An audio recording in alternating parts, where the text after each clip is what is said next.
বৌদি বলল, কিরে কি করছিস বলতো, কিছু কি অসুবিধা হচ্ছে? আমি বললাম, তুমি আমার জন্য আজ যা করলে তা আমার সারা জীবন মনে থাকবে। হ্যালো বন্ধুরা, তোমাদের জন্য আজ আরও একটি নতুন ভিডিও নিয়ে হাজির হলাম। আজকের ভিডিও পুরো দেখলে বীর্য মাথায় উঠে যাবে। আজকে আমি বলবো স্যারের বউ মানে আমার বৌদির সাথে ঘটে যাওয়া গোপন কাহিনী। চলুন ভিডিওটি শুরু করা যাক।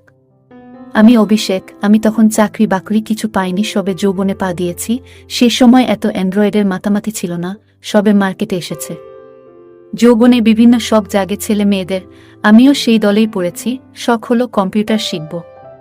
আমার বাড়ি থেকে কিছু দূরে সেন্টার, ভর্তি হলাম, তাড়াতাড়ি শিখতে লাগলাম। এভাবে 1 বছর পর স্যার আমাকে বললেন, তুই এখানেই বাকি স্টুডেন্টদের শেখা, তোর কালচার হবে আর কাজ ও শিখবি। আমিও সেখানে কাজ করতে শুরু করলাম। এভাবে কাজ করতে করতে স্যারের বাড়ির লোকজনের সাথে পরিচয় হয়ে গেছিল। ওরা বাড়িতে দুজন, স্যার ও তার স্ত্রী, নতুন বিয়ে হয়েছে, বাচ্চা কাচ্চা হয়নি। দুজনের সুখের সংসার। এভাবে ওদের সাথে বেশ বন্ধুত্বপূর্ণ সম্পর্ক গড়ে উঠল। পুজোতে একসাথে ঘুরতে যাওয়া, শীতকালে পিকনিক করা, সিনেমায় আড্ডা, এই সব চলতে লাগল। স্যার এই কম্পিউটার সেন্টার চালানোর পাশাপাশি অন্য একটা ব্যবসা শুরু করার জন্য কিছু দিনের জন্য বাইরে যাবেন। একথা একদিন তিনি আমাকে বললেন।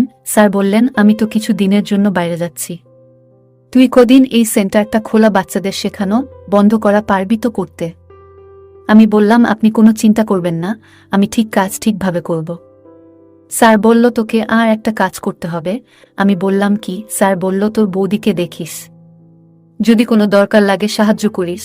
আমি বললাম, আচ্ছা ঠিক আছে। বাইরে ভালো মানুষ সেজে থাকা, আমি তো হাতে চাঁদ পেলাম। মনে মনে শয়তানি হাসি হেসে আমি নিজেকে বললাম, এত দিনে সুযোগ পেলাম। বৌদি দেখতে বেশ সুন্দরী, 5 ফুটের মতো উচ্চতা, ফর্সা রং, চুলটা কোমর অবধি, টানা টানা চোখ, মুখটা একটু চারকোনা টাইপের। ফিগারটা বাংলা সিনেমার হিরোইনের মতো, স্বভাব বেশ মিশুকে টাইপের। আগে যখন ঘুরতে যেতাম আমরা, ও বৌদি বেশ গল্প করত এবং বারবার হাসির ছলে আমার গায়ে ঢলে পড়ত। ব্যাপারটা আমি অনেকবার লক্ষ্য করেছি, কিন্তু কোনোদিন রিয়াক্ট করিনি সেরকম। কিন্তু মনে মনে এই বৌদিকে ভোগ করার ইচ্ছে দিনের পর দিন পল হতে লাগল। একবার দোল উৎসব উপলক্ষে আমরা শান্তিনিকেতনে গেছি। সেখানে দোল খেলতে খেলতে বৌদি প্রথম আমাকে রং মাখায়। আমি যখন রং মাখাতে যাই তখন ভুল করে আমার হাতটা বৌদির অন্য জায়গায় পড়ে যায়। পরে বৌদিকে সরি বলতে গেলে ও বলে, এটা তো স্বাভাবিক, আমি কিছু মনে করিনি, তুই কি ইচ্ছে করে করেছিস নাকি? এটা বলার সময় বৌদির চোখের চাহনি আর ঠোঁটের বাঁকা হাসি যে কি মনে করছিল সেটা আমি সহজেই বুঝে গেছিলাম। শুধু দরকার সময়ের আর সুযোগের। যাই হোক, দাদা গেছে বাইরে, এখন 15 দিনের আগে আসছে না। গ্রীষ্মের সময় সারাদিন সেন্টারে খাটাখাটনি করার পর রাত 8টায় সেন্টার বন্ধ করে বৌদির কাছে যেতাম আড্ডা দিতে। বৌদির হাতে চা খেয়ে মাথা ধরে থাকলে ছেড়ে যেত, যদিও আমি চা খেতে বা গল্প করতে যেতাম না। আমি যেতাম টোপ দিয়ে মাছ ধরতে। একদিন সন্ধ্যা থেকেই মেঘ গুড়গুড় করছে, কিন্তু বৃষ্টি নামছে না, গুমোট হয়ে আছে পরিবেশ। সেন্টারের এসিটাও গেছে খারাপ হয়ে। আমার তো মাথা ধরে ঢাক। 8টায় সেন্টারের ঝাঁপ নামিয়ে বৌদির কাছে গেলাম চাবি দিতে। সবে বৌদির বাড়ি ঢুকেছি আর শুরু হলো বৃষ্টি। 2 কাপ চা নিয়ে দুজনে বসে পড়লাম বিভিন্ন গল্পতে। গল্পের ফাঁকে কারেন্ট চলে যাওয়ায় বৌদি একটা মোমবাতি জেলে নিয়ে আসে এবং আমার পাশে বসে। বাইরে অঝোর ধারায় বৃষ্টি হচ্ছে। এবার সামনে কোথাও করকর শব্দ করে একটা বাজ পড়তেই বৌদি ঝাঁপিয়ে আমার কোলে উঠে বসল। বৌদি কিছু ফিল করায় নিজেকে সামলে নিয়ে আমার কোল থেকে নেমে আবার আমার পাশে বসল। এবার আমার ভেতরের শয়তানটা আর বাধা মানছে না, মনে হচ্ছে এখনই এই সোফাতে ফেলে মজা করি। কিন্তু মনকে বাগে আনতে হবে। আমি বললাম, বৌদি এবার উঠি, আমাকে বাড়ি যেতে হবে। বৌদি বলল, ওমা এই বৃষ্টিতে কি করে যাবি? ভিজে গেলে শরীর খারাপ হবে, এখন থাক, বৃষ্টি থামলে পড়ে যাবি। আমার কাছে থাকতে কি তোর খারাপ লাগে? আমি বললাম, না না, খারাপ কেন লাগবে? এই বৃষ্টির যা অবস্থা, সারা রাতেও থামবে কি না সন্দেহ হয়। বৌদি বলল, না থামলে থামবে না, আমার কাছে থাকবি। তোর স্যার ও বাড়ি নেই, একা থাকতে কেমন লাগে? একজন থাকলে ভালো লাগবে। তখন রাত 10টা বেজে গেছে, বৃষ্টি থামার কোনো চিহ্ন নেই, তার সঙ্গে ঝোড়ো হওয়া আর বিদ্যুৎ। বৌদি রাতের খাবার আগে থেকেই বানিয়েছিল, রুটি আর চিকেন খেয়ে আরামে বসেছিলাম সোফাতে। বৌদি ধোয়া মোছা করে আমাকে বলল, শোন, তোকে এই অবস্থায় আমি ছাড়ব না, তুই আজ এখানেই শুয়ে পড়ো। আমি নেকা সেজে বললাম, এখানে তো একটাই খাট, শুতে অসুবিধা হবে। বলে রাখি, বৌদিদের বাড়িটা খুবই ছোট, ভাড়া বাড়ি, মালিক অন্য জায়গায় থাকে। একটা কিচেন, বাথরুম, একটা বারান্দা, সেখানে সোফা, টিভি আর একটা ছোট বেডরুম।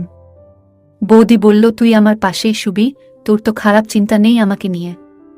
আমার যখন তোর পাশে শুতে অসুবিধা নেই তখন তুই আর নাটক করিস না। রাতে এক বিছানায় শুব এটা শুধু কল্পনা করেছি মাত্র। পাশে সত্যি করে এমন একটা রসভরা বৌদি শুয়ে আছে, এটা ভেবেই আমার খুব আনন্দ হচ্ছে। বৌদি বলল, কিরে কি করছিস বলতো, কিছু অসুবিধা হচ্ছে? আমি বললাম, তুমি আমার জন্য আজ যা করলে তা আমার সারা জীবন মনে থাকবে। বৌদি বলল, ধুর পাগল ছেলে, ওসব বাদ দে, এখন ঘুমিয়ে পড়। শুয়ে পড়লাম কিন্তু কিছুতেই ঘুম আসছে না। আমি বললাম, বৌদি একটা সত্যি কথা বলতে কি, তোমাকে আজ অনেক সুন্দর লাগছে। বৌদি বলল, আজ কেন? আগে বুঝি আমাকে সুন্দর লাগতো না? আমি বললাম, তা না, আজ একটু বেশি সুন্দর লাগছে তোমাকে। বৌদি বলল, যাও, আর পাকামো করতে হবে না, এখন ঘুমাও। আমার মাথায় খারাপ চিন্তা তখন ঘুরে বেড়াচ্ছে, কিন্তু আমি বৌদিকে বলতে পারছি না। এইসব ভাবতে ভাবতে কখন যে ঘুমিয়ে পড়েছি আমি জানি না। সকালে ঘুম থেকে উঠে ফ্রেশ হয়ে চা খেয়ে সেন্টারে চলে গেলাম। সেন্টারের সারাদিন কাজ করে 6টার দিকে সেন্টার বন্ধ করে বৌদির কাছে গেলাম। আজকেও বৃষ্টি হবে মনে হচ্ছে, তাই বৌদি বলল আজকেও থেকে যেতে, আমিও থেকে গেলাম। মনে মনে ভাবছি, আজকে যে করে হোক বৌদিকে পেতে হবে, কেননা কালকে স্যার চলে আসবে, আর স্যার এলে আমি আর পাবো না। আমরা খাওয়া দাওয়া করে শুয়ে পড়লাম। আমি এবার বুকে সাহস নিয়ে বৌদিকে আমার মনের কথা বললাম। বৌদি বলল, তোমার কি মাথা খারাপ হয়েছে নাকি? তুমি জানো তুমি এসব কি বলতেছ? তাছাড়া আমি তোমাকে ভাইয়ের মতো দেখি। বৌদি বলল, এসব ঠিক না, আর আমি তোমাকে কোনোদিন ওরকম চোখে দেখিনি।